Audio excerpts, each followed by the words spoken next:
we have not yet seen the same kinds of energy and turnout in all quarters of our neighborhoods and communities as we saw when I was running.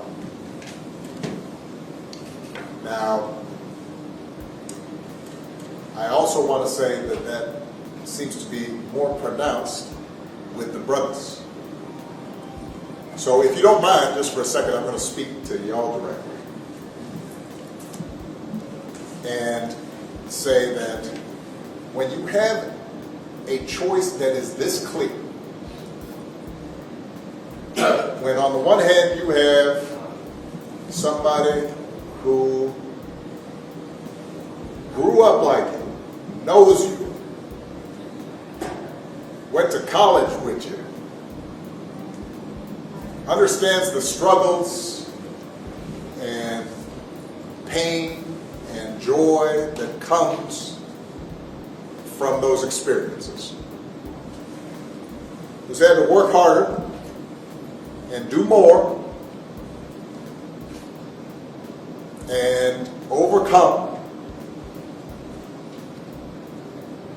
and achieves the second highest office in the land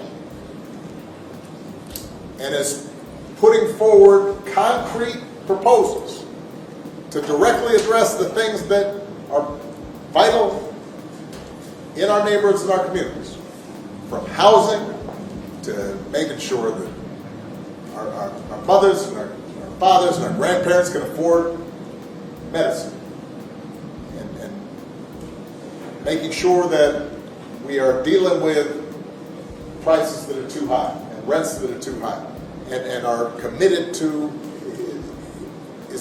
making sure that we maintain the Affordable Care Act so everybody's got health care, and cares about things like education and entrepreneurship in our neighborhoods. And that's on one side. And on the other side, you have someone who has consistently shown disregard, not just for the communities, but for you as a person. And you're thinking about sitting out? I'm not. But, you know, because of Pookie might be. And you're coming up with all kinds of reasons and excuses.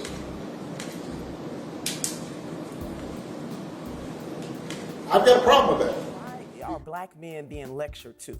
Why are black men being belittled in ways that no other voting group? Now, a lot of love for former President Obama, but for him to single out black men is wrong. And some of the black men that I have talked to have their reasons why they want to vote a different way. And even if some of us may not like that, we have to respect it. So unless President Barack Obama is going to go out and lecture every other group of men from other identity groups, my message for Democrats is don't bring it here to black men who, by and large, don't vote much differently from black women. And why, as a politician, we should be trying to get all voters to vote. And hopefully there are a few good men out there who do care about the stripping away of some of women's bodily autonomy. But this is wrong for President Obama. It is a wrong course for the Harris-Walz campaign to lay at the feet of black men when they have their reason.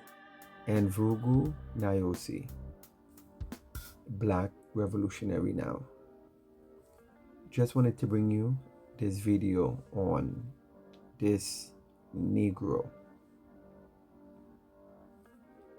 your former president, Barack Obama.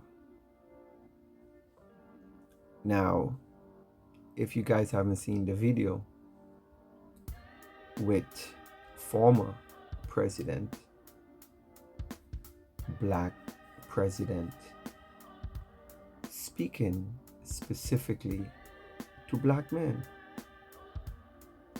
this Negro seems very upset because black man is not listening to the Democrats. They're not listening to this Indian woman, Kamala Harris. And it is very interesting because people like Barack Obama and these Democrat shills, they don't speak to other race of people like they do black people.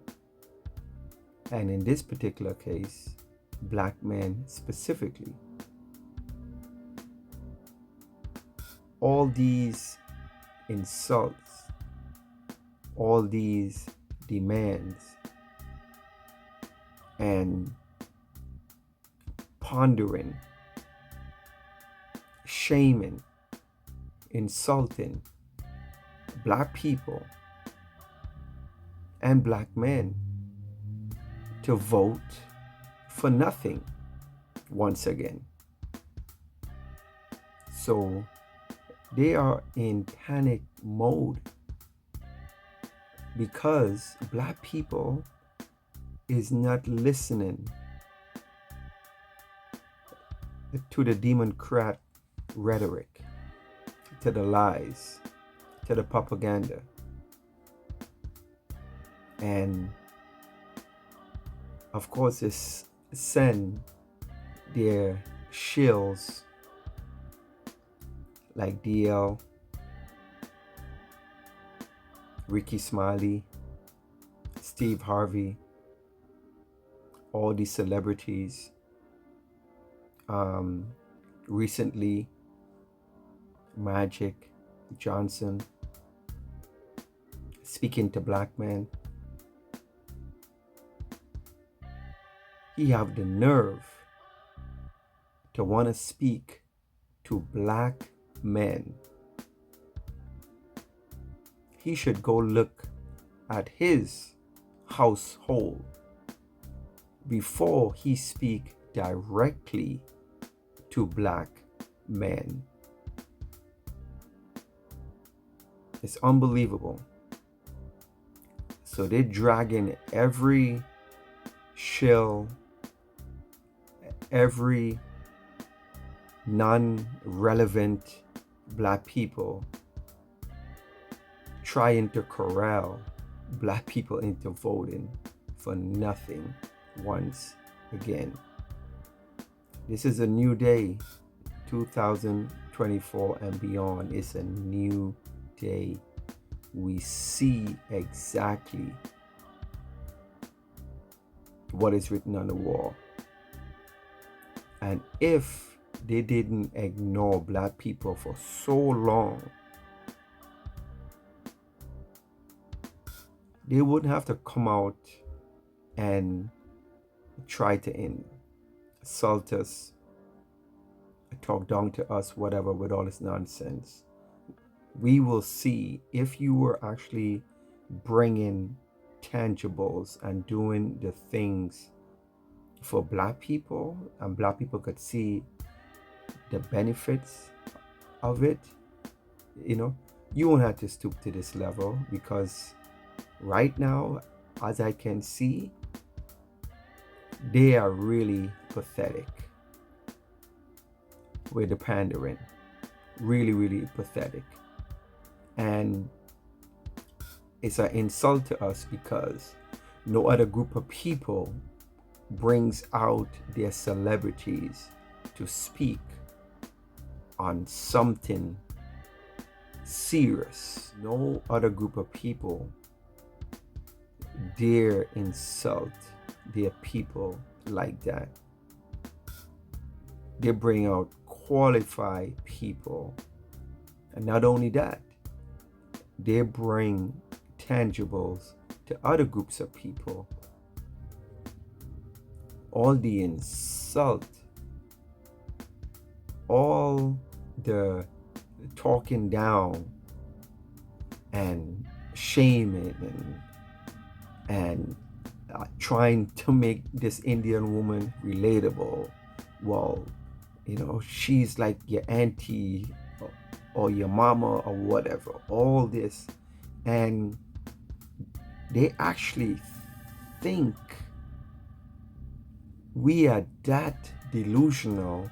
We can't even see what's going on. We can't even see through what they are saying.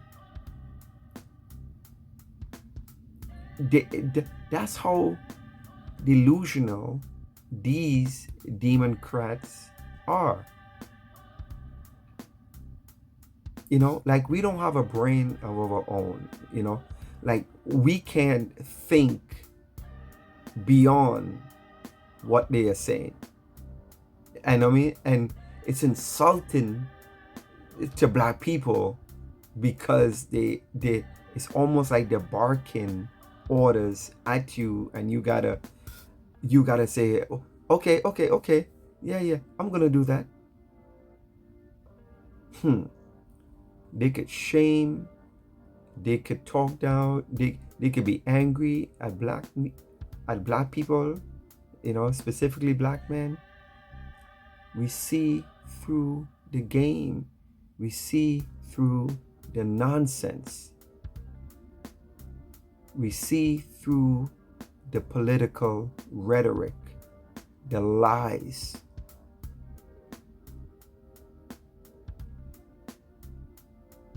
Look at what the democrats have been doing,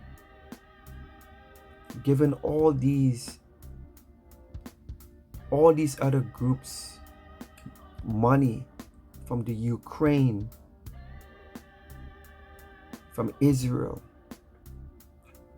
to the migrants. They feel we don't see that. They actually think we don't see that.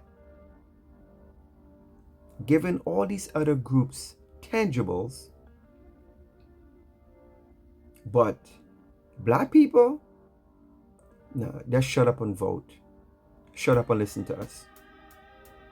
You don't have a brain of your own, and we're gonna tell you how to think. Wow.